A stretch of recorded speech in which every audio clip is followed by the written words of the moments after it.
All right, we're back on the Awkward Sports podcast. I'm Harrison. That's Josh. You might not realize this is a virtual background because this is about how empty it was at the Swamp by the fourth quarter of Saturday's 41-17 Florida Gators loss to the Miami Hurricanes. But nope, this is 100% a virtual background.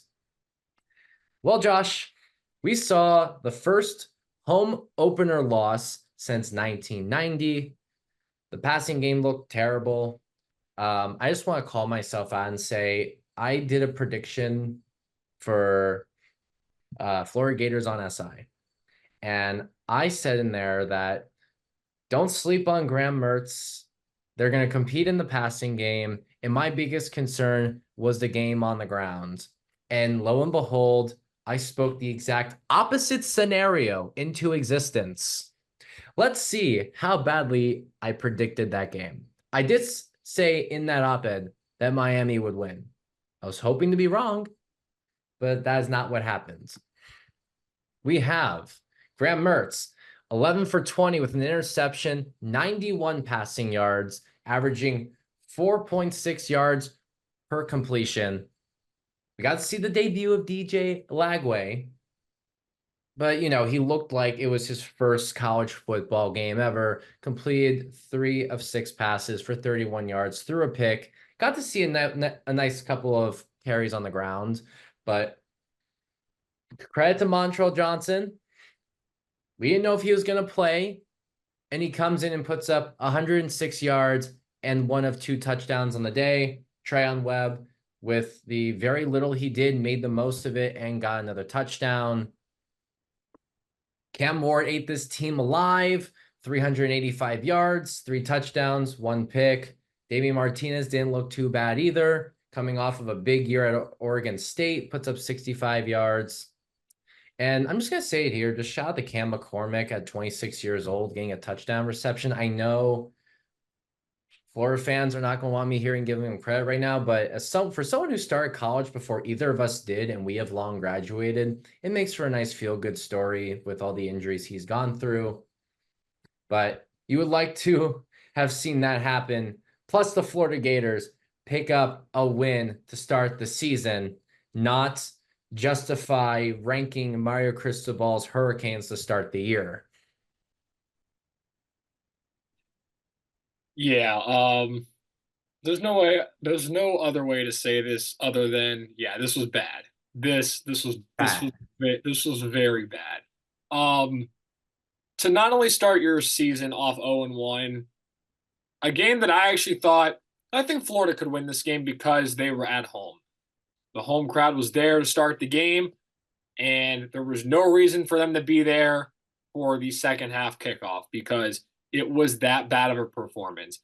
I was very surprised coming into a season where you have essentially an entire offseason to prepare for the week 1, trying to get everything ready to go.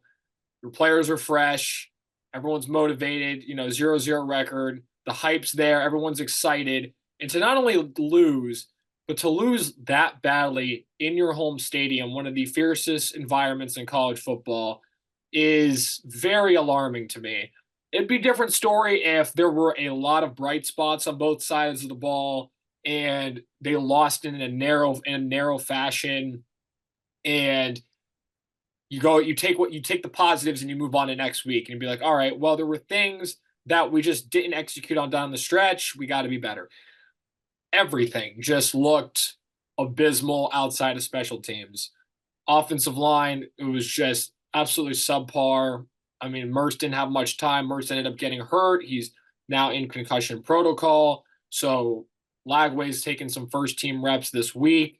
We'll see what, as the week goes on, what will become of the QB situation for the Gators. But just to start, you look at these teams, you look at the way Florida performed, it just seemed as a whole, it was just an uninspiring performance. And you hope that's not a taste of what's to come for the remainder of the season. 100% agree. And really, I think that's the biggest issue is how bad the loss is.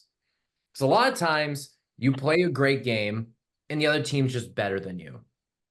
And you can say, okay, maybe Miami's just a step further in their development, in their rebuild, and they won. Whatever, it wasn't a tune-up game. And even then, you can always just pull the card of, you know what? It's week one. That's why it was a loss. And then, but later on in the season, it could have been different. Everything was bad. I Yeah. don't think I have seen a time where Florida, even with a very mediocre season, even just under Billy Napier, they haven't looked this bad. Like, even in the loss to Utah on the road, yeah, the offense got creamed, but at least like the defense looked good. Certain things looked good. In Billy's first season, well, they won at home. I have not.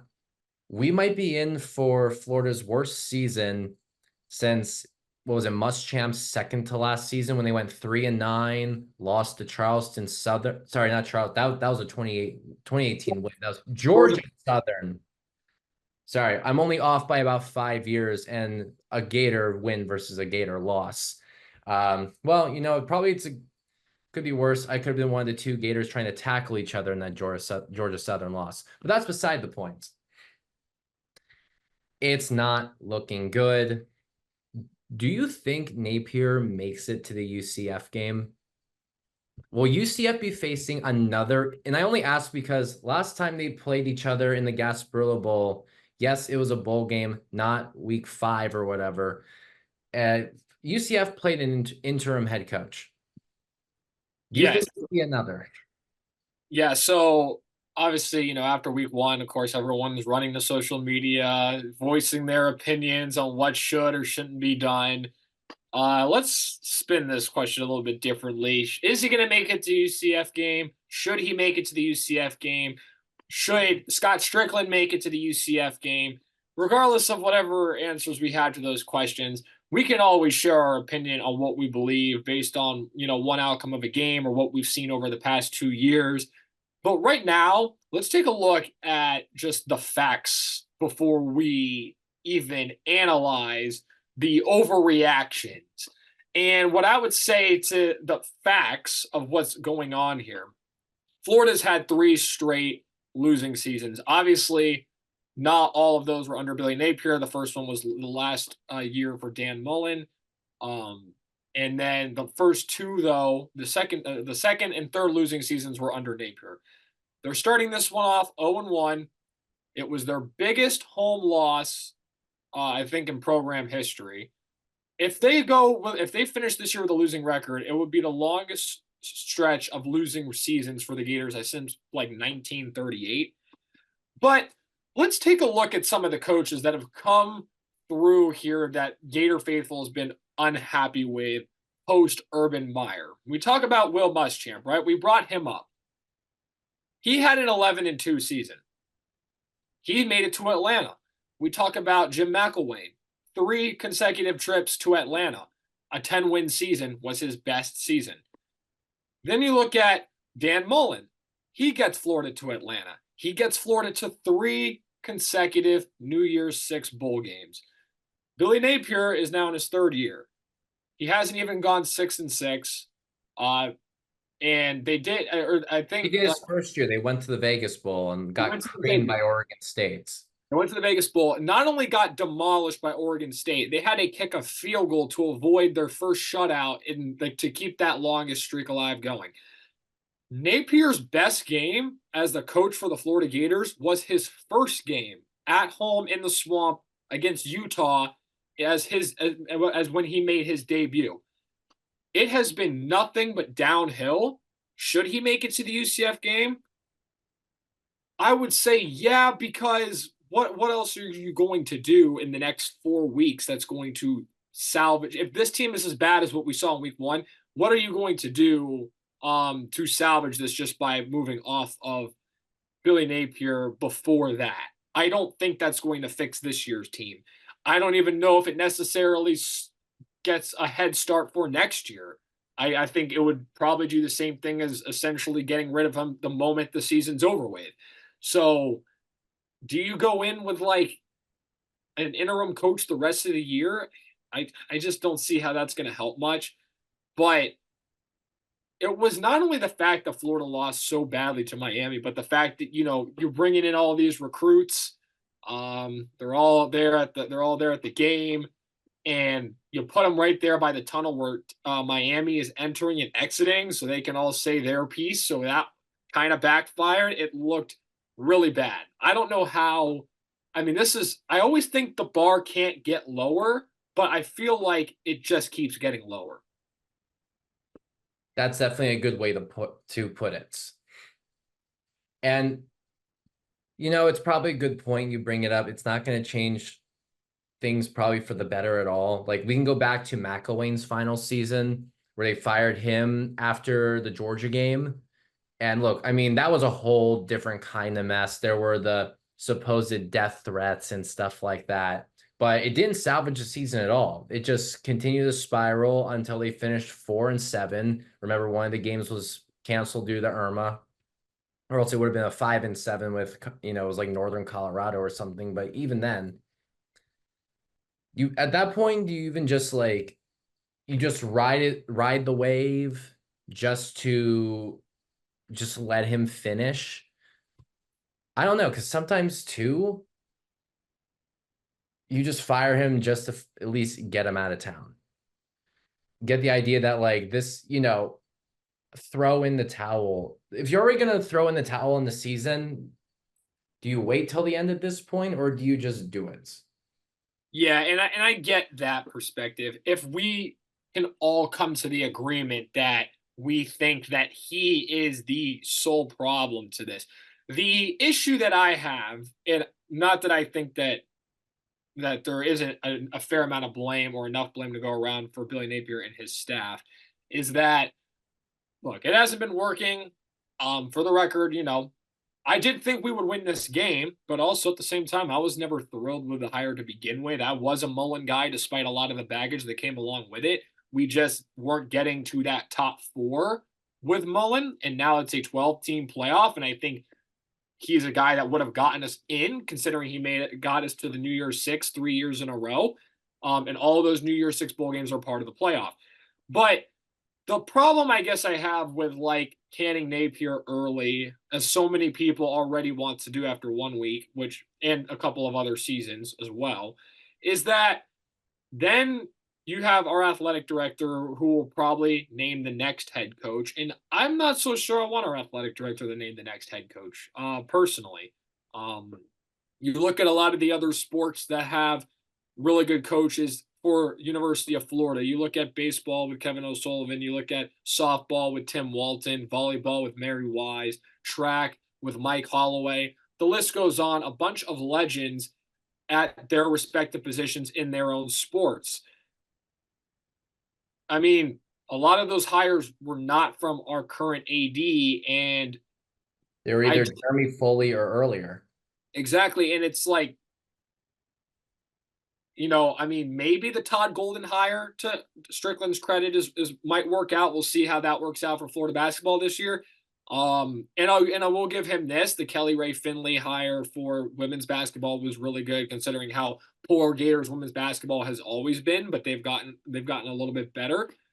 But I don't know if I want to move off Billy Napier if that means Strickland's going to hire the next coach. I'm not so sure. I think that at this point, if they are going to move off of Napier, I think they got to move off of Strickland as well, and they both have to walk out together if that's the route that we are going to go.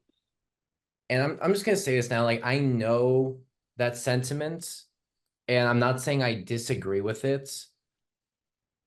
I just don't think that's going to happen necessarily. And look, I say this knowing that football is the biggest product. It's the biggest money maker. It's what the boosters care about the most.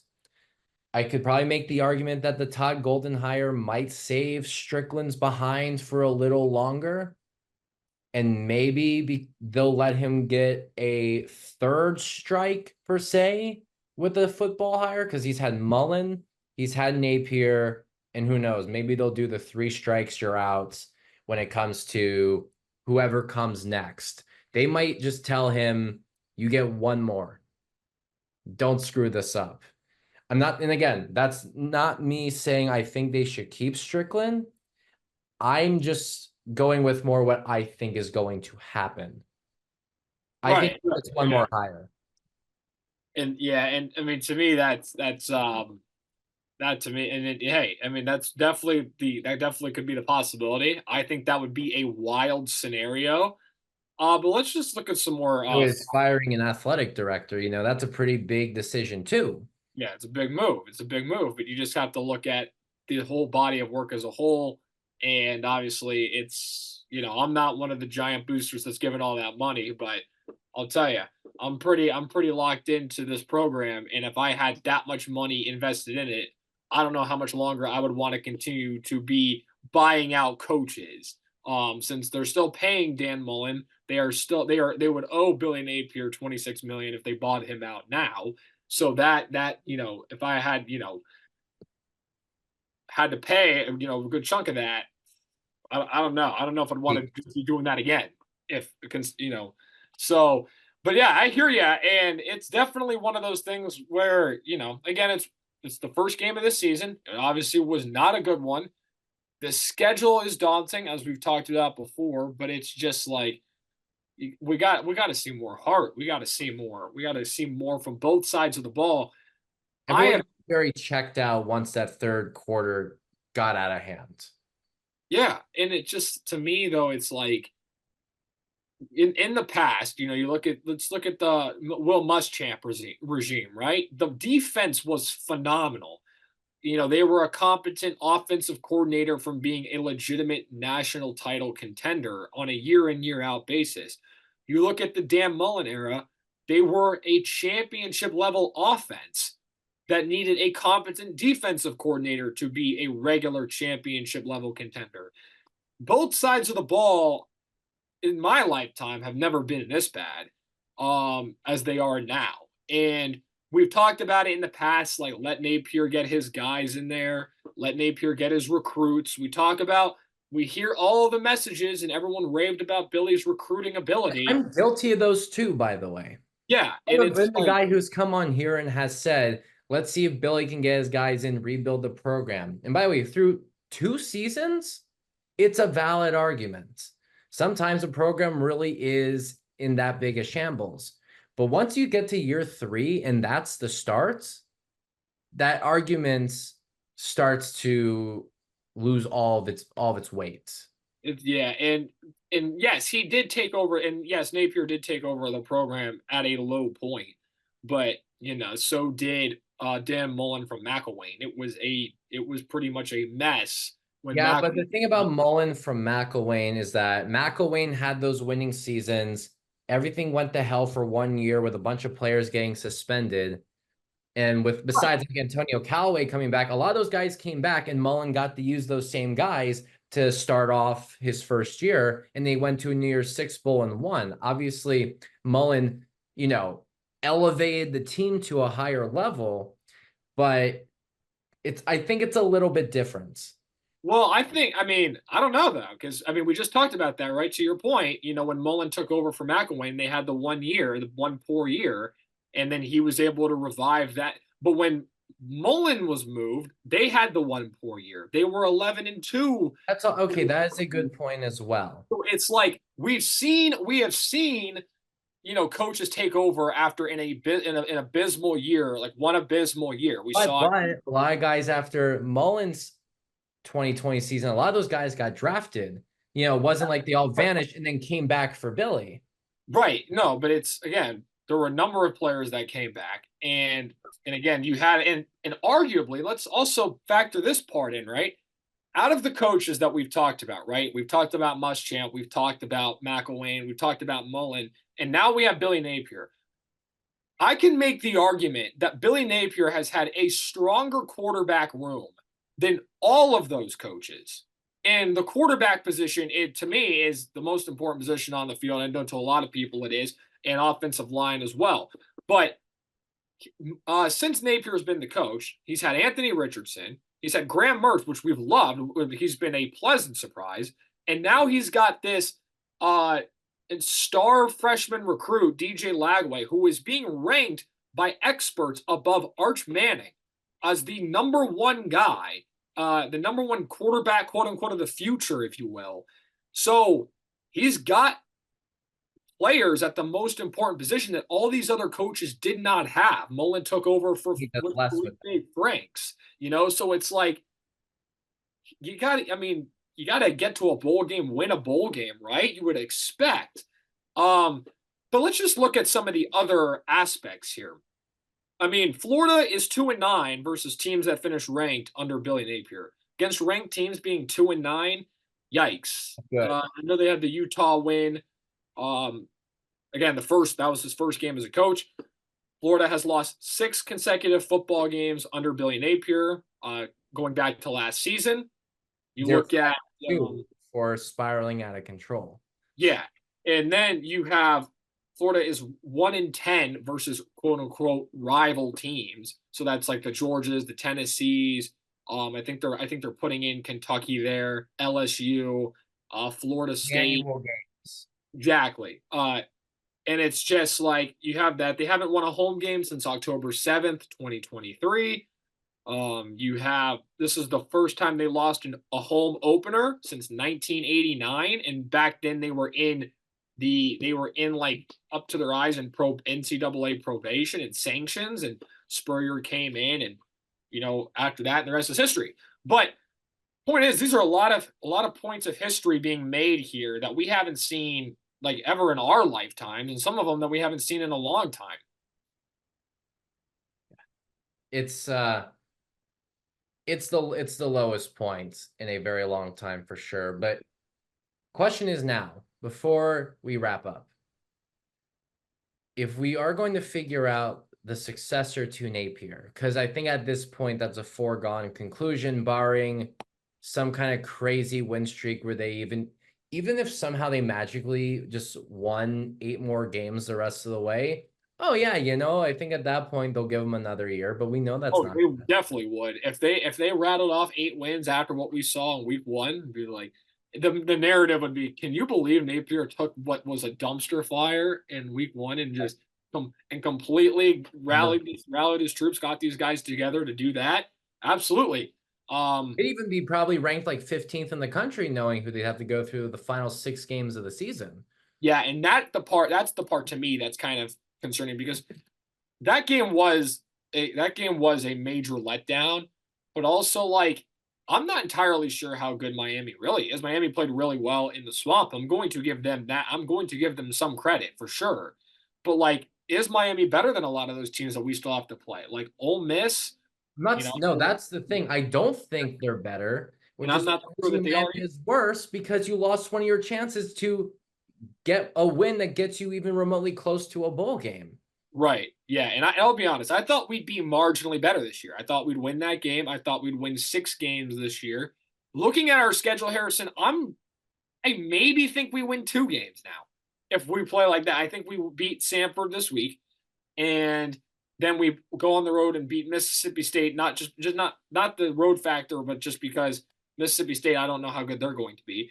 And I think that we might be able to beat them. But Ole Miss, Georgia, LSU, Texas, Florida State, all those teams that Florida still has to play. It is a gauntlet, and what we saw from week 1 definitely doesn't make me feel better about that schedule. No, losing to your 8th toughest team does not look good. But I digress. With Napier looking like he's on the way out, who do you think is on the radar to be the next head coach of the University of Florida? Now, I just want to go back to who I was hoping to see get hired back in 2021. Right. And he's already in the SEC. He's proven he can win with the SEC and turn a program around. I say give me Lane Kiffin. And that is what a lot of Gators on the timeline are saying. Lane Kiffin, right? Because, you look at where he is at Oxford, the money that he could get here, the resources he could get at University of Florida. Hey, I mean, I wouldn't be mad at it. And here's where I know we were like, what are we talking? Already talking about firing the coach 1 week in. It's like, here's where I am this is where I feel sort of a sense of urgency. I made the point that I don't know what, going the rest of the season with a interim guy would do. But here's where the sense of urgency does kind of kick in. we talked about DJ Lagway and what his potential is. I mean, this guy has the potential to be one of the best quarterbacks that has come through this program. And if if we want to give him every tool we can to succeed, he's got to have a coach that can set him up for success. And if we don't believe Napier is that guy, then yeah, we should quickly look to pivot while we have a quarterback like Lagway, because who knows the next time you get a quarterback of that caliber coming into your program. So Kiffin is definitely an interesting choice. Obviously, they have put together a really strong program at Ole Miss. Lane Kiffin doing a really good job being the coordinator for Alabama under Nick Saban.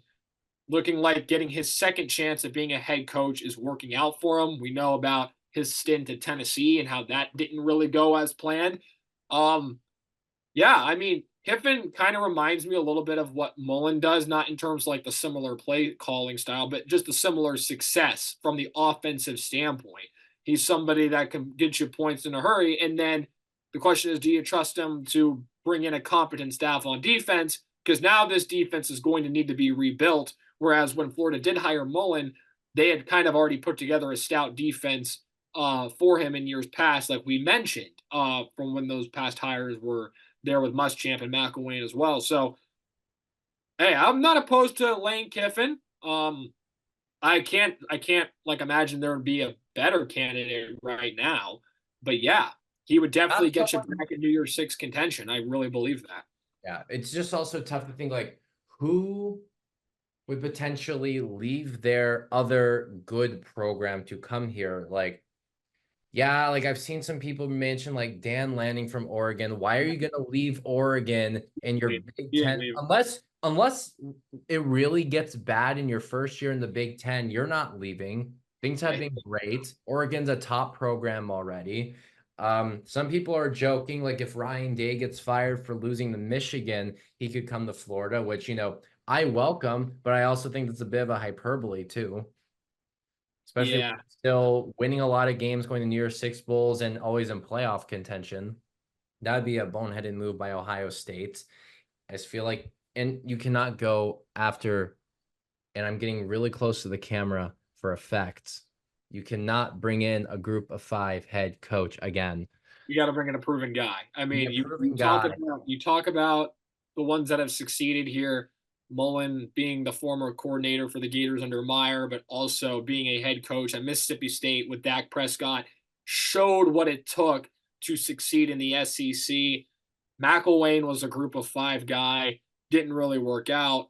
Muschamp hadn't been at the helm as a head coach in the SEC before, and it didn't ultimately work out. You're bringing Napier, who was a group of 5 guy, and it hasn't worked out. So I agree with that point. You definitely want to bring in somebody who has been a coach at a program before that has had success against the best of the best. Um, so yeah, I mean, I definitely think Kiffin's the best option if we are hypothetically talking about it. But right now, the reality is we're 0-1. We looked miserable against Miami, and this could be a very long year. I see 2 wins the rest of the way for this Florida team. Yeah, and also Stanford has put up like 50 points on this team before, so let's see if it's even 2 wins. But on that note, we'll call it here. Thanks for listening or watching to the Awkward Sports Podcast. On the week 2, Florida will play Stanford on Saturday. I'm Harrison. That's Josh. We will see you next time.